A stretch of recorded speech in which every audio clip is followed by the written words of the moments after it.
Alright, I'm going to do a follow video. I'm going to show you how I sharpen a knife. Doesn't matter if it's flat ground, hollow ground, it doesn't matter. I put a convex edge on everything. I got my grinder set up here. I'll show you my setup here. But this is just an old outdoor edge knife that I use a lot. I've had it for 25 years, probably 20 years, somewhere in there. I have one of my own customs down in my pack. Bow season's well underway here. It's October 7th right now, and I'm gonna start bow hunting now because in the Appalachian Mountains it's getting cold. High 30s, 40s, and I'm getting ready. So I'm gonna show you how I do this knife. I'll get a close-up for you, and I use a slack belt, and this is on my dozer. This has an aromatic arm that puts the belt tension on it. But you can do this on a Harbor Freight, what is it, 1x30 I think they are. You can do it on those too. I've seen them sharpened. It's just the technique of it, and I will show you this. You know, this knife already has a bevel on it, but when I make a knife, my own custom, it's all the same. I just have to do a little more work to bring the burr up, and I'll show you the steps I go through to do it. And I use a used 120 belt, a ceramic used 120. I only use a 1-inch wide belt for these because if you're making a smaller knife, you have more room to work versus a 2-inch wide belt. I like a toothy edge. It doesn't matter what steel. D2 and A2, they love toothy edges, and they just hold them forever. But this is ABL like 8A. It's not real high dollar steel, but I can put a nasty edge on it. You know, let me see here. Don't do nothing. Don't do anything. Just ride right over the dog's eye. But I'm gonna get the camera switched over to here, and I'm gonna show you exactly how I do it.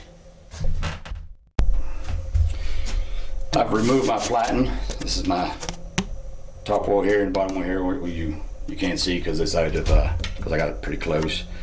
But what I do when I go in at an angle, I would roughly say it's about a 20 degree. I kind of push in on it, and it creates that rounded convex edge, and it is a nasty edge. Like I said, I use a 1-inch wide wheel, and I vary one side to another until the burr's pulled up. I'll show you what that looks like. It's tough to see on film, but I'm going to try. I'm going to take you over and put you at an angle so you can see my hands work on this.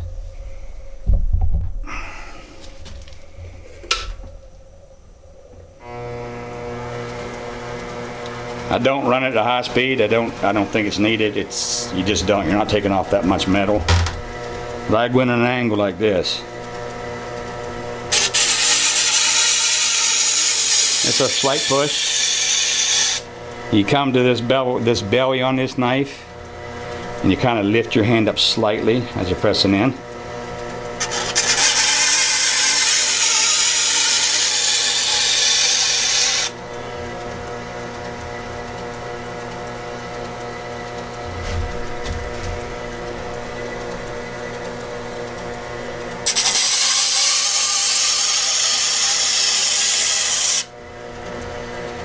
Checking your bevel, do not push too hard, just slight push in on it.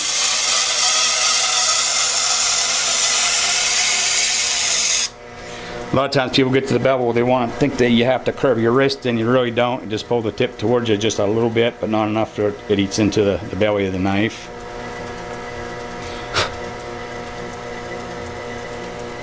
Alright, we'll pass on this side here.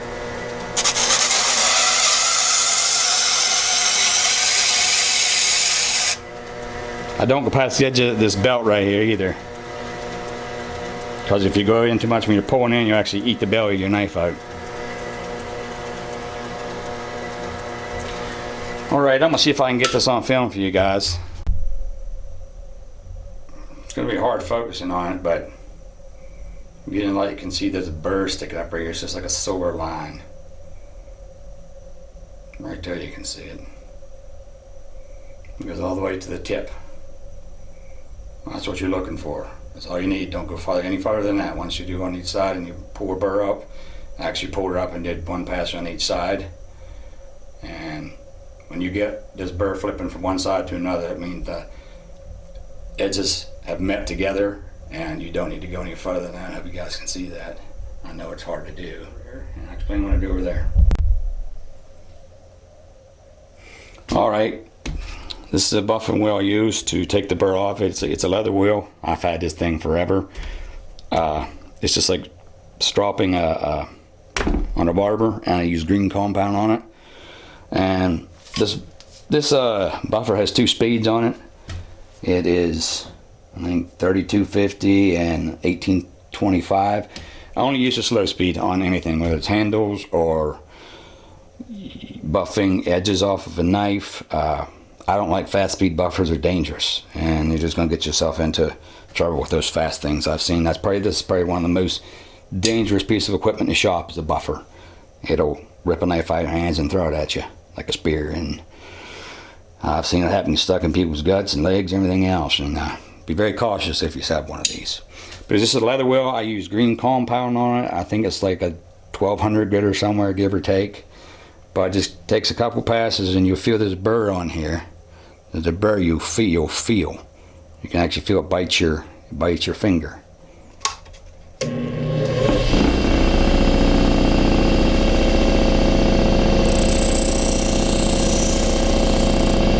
Same thing you do at belt. Do not go past this corner of this wheel right here, because you get past that tip, get to there, boom, it will jerk it out of your hands.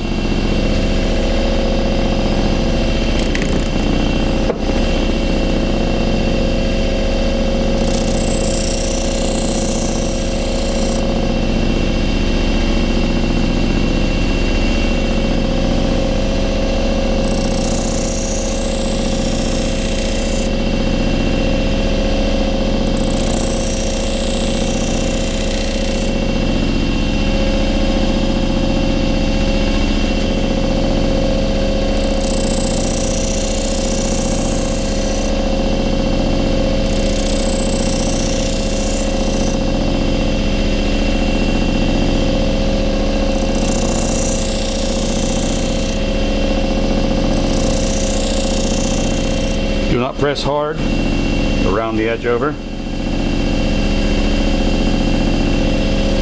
Couple more light passes. It's going to take it all the way off.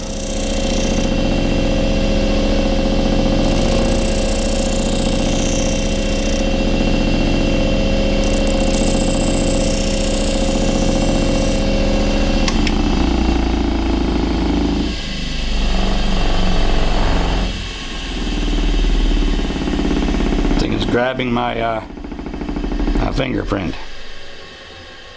Convex edges are nasty sharp. See if I can show you guys here. I'm gonna turn the camera off here and get it. So I want to show you what to do. I'm gonna show you again how sharp, because I don't know if I can focus on this. It's kind of hard, but I hope we can get it in here. The switch on if it isn't hairier.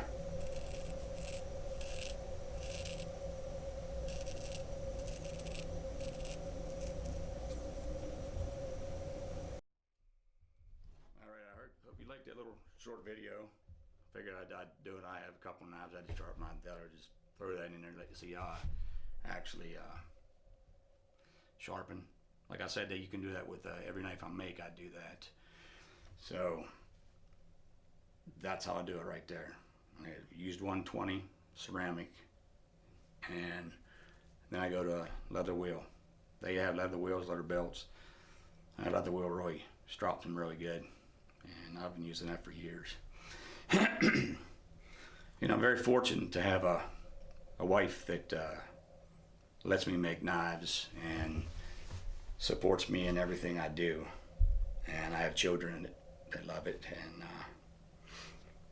you know, the world today, in this fast-paced living, sometimes we forget in our busy life to stop and tell our kids and our wife how much we love them. You never know when it's going to be your last day, so let your wife and your kids know that you love them. There's not a day goes by that I don't hug my wife and my kids every day and tell them I love them. I just want to put that in there because I feel like I should. But when you have a wife that lets you pursue what you love to do, you're a blessed man. And I've been very blessed to be in this situation I'm in. Life is never perfect. It's never going to be. But we have to make the most of what we have and learn to enjoy it. So I just thought I'd throw that video in there, and I'd say that. And I have to give a word to a gentleman who brought my channel up, and I want to thank him. It's Nathan4071 is what he goes by on YouTube. He has put some traffic into my YouTube channel because there's so many videos on there, and without the public seeing your work and buying your work, well,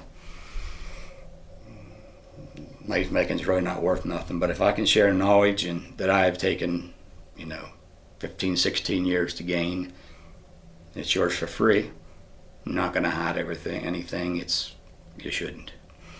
But I needed to say that to the gentleman who spoke out about my channel and posted on his channel. So I thank you for that, sir. And I thank you for everybody who has made a good comment, whether positive or negative. I will take the time to read every single comment, and I will reply. And I want to appreciate everybody who has followed me and who has subscribed to my channel.